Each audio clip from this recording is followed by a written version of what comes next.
And I'm back after taking a couple months off. Sorry about that, guys, but I changed offices. So, anyway, I wanted to talk about the success of Cyberpunk Edgerunners. Now, there is a million reviews of Cyberpunk Edgerunners on YouTube, and I don't think that I really need to do that because there's some excellent reviews out there for this show. Instead, I want to focus specifically on the success of it and how this came to be, especially when the game itself had such a rocky start as it was. Now, the first thing that I want to talk about is the lore of the series. Now, it all started with the tabletop game of Cyberpunk that came out in 1988 that it split from the real world timeline in the 1990s when the Soviet Union fell and the rise of capitalism started across the world, and that gave birth to the mega corporations both in Japan and America and other parts of the world, but mostly focused on Japan and America. Now, these mega corporations tried to rule the world with profits rather than with fighting, at least at first. That actually began the erosion of not only the American government, but pretty much every other government in the entire world. That's the game lore. We see this in other things where little changes are made to the real timeline, like in the Fallout series, where in the 1950s the silicon chip was never created, so then society needed more energy consumption, so there was a wide adoption of nuclear power. So that's similarities, just little pieces changed with that. Now, obviously, this world was inspired by Blade Runner in other dystopian pieces. Now, there was a version that was later released, it was Cyberpunk 2020, that focuses on the cyber-enhanced world from these mega corporations in the wake of the Corpo Wars, where actual corporations had physical war and armed conflict. Now, this major addition is what CD Projekt had kind of focused on, but it's also why, because this game world kind of hinged on Cyberpunk 2020, that they wanted it to release in real world 2020 or before 2020, and because of that they kind of rushed their product out of the door, in my opinion, before it was actually even ready.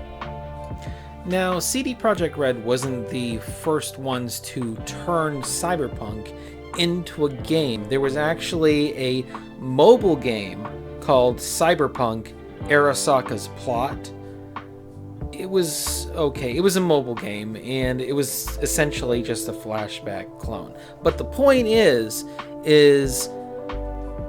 Cyberpunk was itching to be something more than just a tabletop game. Now, other tabletop games have successfully become more than just video games. Best example is Dungeons and Dragons. Another one is the Battletech and MechWarrior.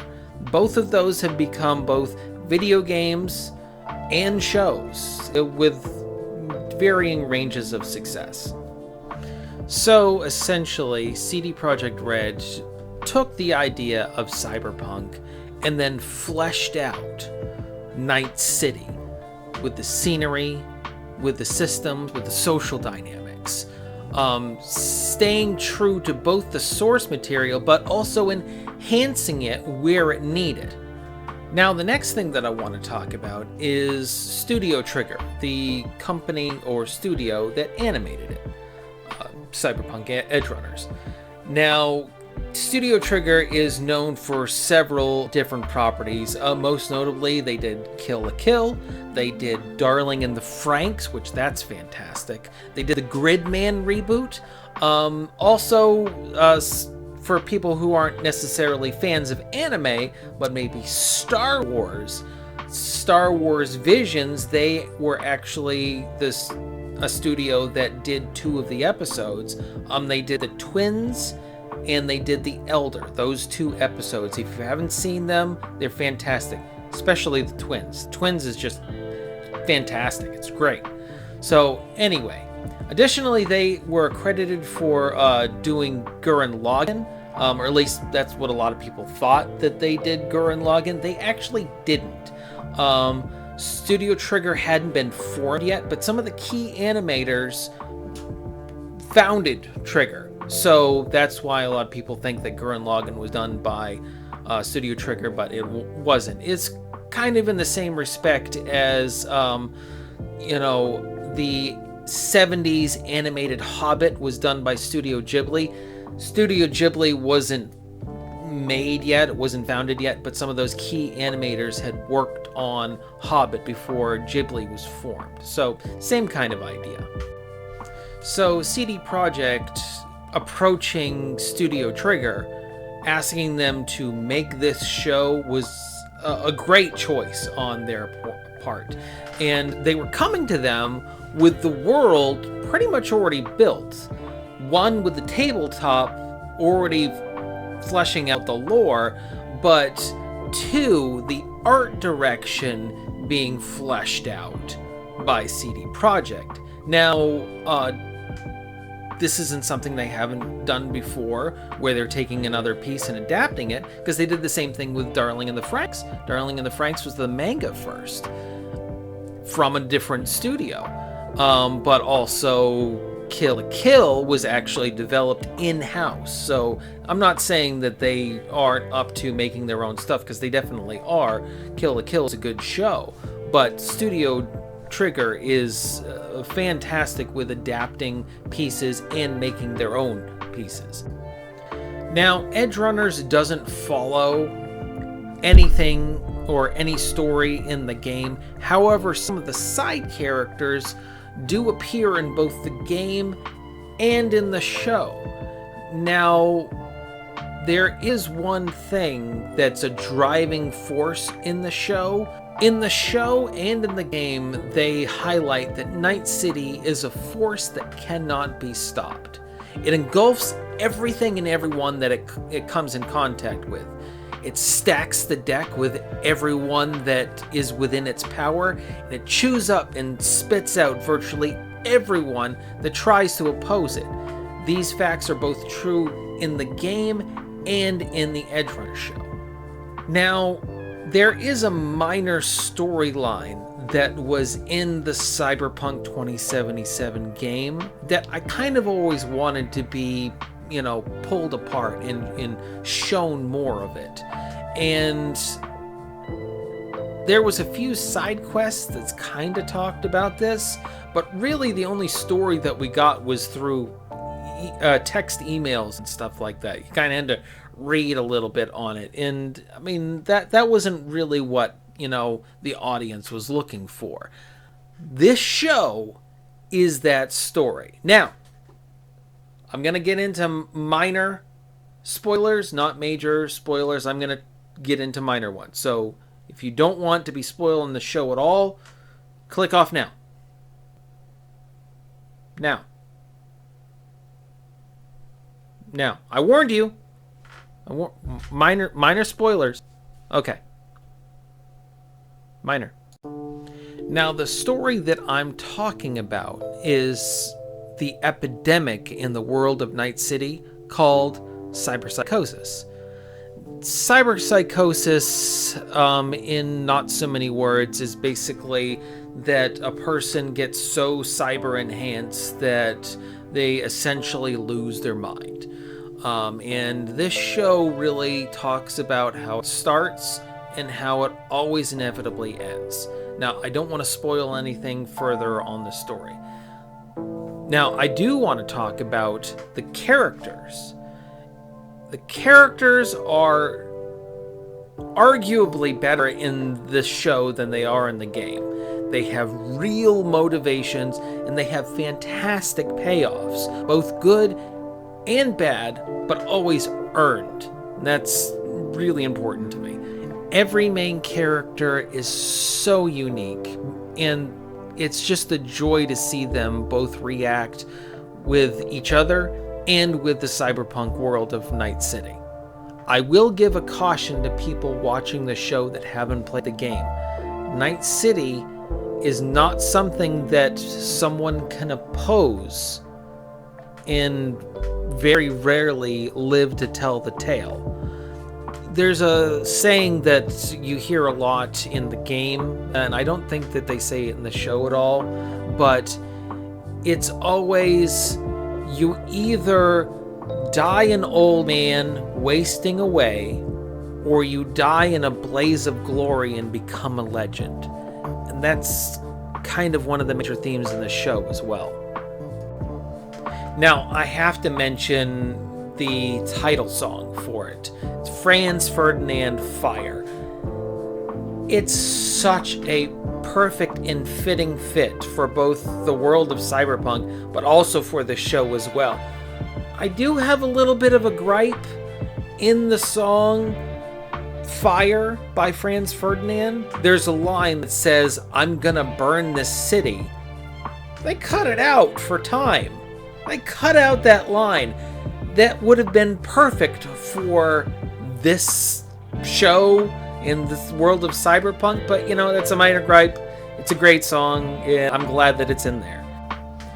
I feel like the success of this show really comes down to a bunch of good decisions, the best decisions. One of those, of course, is picking a fantastic lore that is the tabletop game. Another good decision is CD Projekt taking that lore and flushing out the story. Just forget about the game. Forget about the game. They took it and they made it something even better than it was in the first place. Another good decision is CD Projekt going to Studio Trigger and having them animate it. Another good decision is picking a really good title song. And has a lot to do with the success of a show. Think of some of your favorite shows and remember how good their title song was. Brooklyn Nine-Nine, Bob's Burgers, Simpsons, Three's Company. All of those fantastic title sequences and fantastic songs to go along with them. But even more than that, it released on Netflix, a platform that kind of encourages this kind of artistic direction without stifling the original ideas and, censoring some of it. Witcher is fantastic because it's on Netflix. All of that being said, I wouldn't say that it was inevitable that the show was going to be a success, but I will say that if you take any one of those little parts that I had mentioned out, it wouldn't be as successful as it is. So I think that a lot of people made a lot of really good decisions and made something truly special through this whole ordeal. Now, I did play the game before I watched the show. I'd kind of like to see if anybody that's watching this has watched the show first and then started playing the game. I do know that that's a statistic out there that the sales of Cyberpunk had gone up with the release of this show, and that there's a lot of users actually playing it, a lot more. So I'd like to know, if that's been your experience. Now, for me, I hadn't played Cyberpunk in a little while, and after I watched the show, I started playing it again. I'm doing kind of a build. If and when you watch the show, the two characters, Lucy and Rebecca, I'm kind of doing a character that's a blend of the two. So it's an interesting experience. It's one that I haven't really messed with before, because I played the game probably all the way through 6 times. So this is 7 now. But anyway, I really hope that you guys enjoyed watching this. I hope you take into account, the success from a lot of good collaboration, and maybe look into some other things. Studio Trigger is definitely a good studio to maybe, if you want to watch some more anime, watch some of their stuff. Darling in the Franxx is definitely one that I would suggest watching. But another one, CD Projekt, the Witcher games, especially Witcher 3 is really great.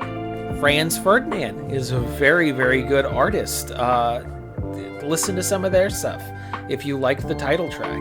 And then, of course, Netflix. I don't think I have to convince anybody to watch Netflix. There's a bunch of great shows on Netflix. Witcher is, of course, one of them that was also, CD Projekt was kind of involved with. Though in the Netflix show, they're more taking influence from the books than the CD Projekt Red game. But, obviously, there's a bunch of different shows. I don't need to, suggest anything from Netflix. But anyway.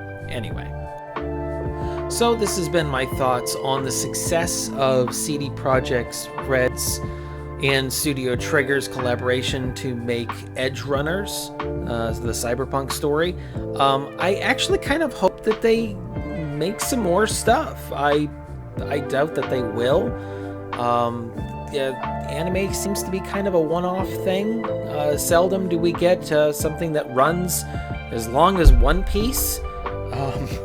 But if they do, I'd be down for it. Maybe a different story. There's lots of stories that they could tell that comes from the lore of Cyberpunk.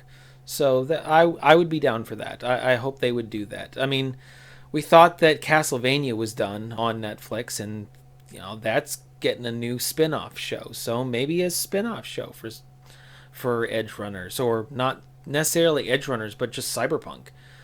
So I hope that's what happens. So this has been RGCWV, Random Geek Culture in West Virginia. I'm Luke, and if you like this, leave me a comment. Subscribe to the channel if you want to see more stuff about what I think, or work on some stuff, or whatever. I mean, we do the podcast, we do the Bobby's Classic Cartridge Catalog, we do reviews of all kinds of different media. So just give us a follow, and if you like this, comment on it, or tell me how much you don't like it, and I'll get into it with you. The algorithm loves interaction. So anyway, have a great day, and thanks for watching.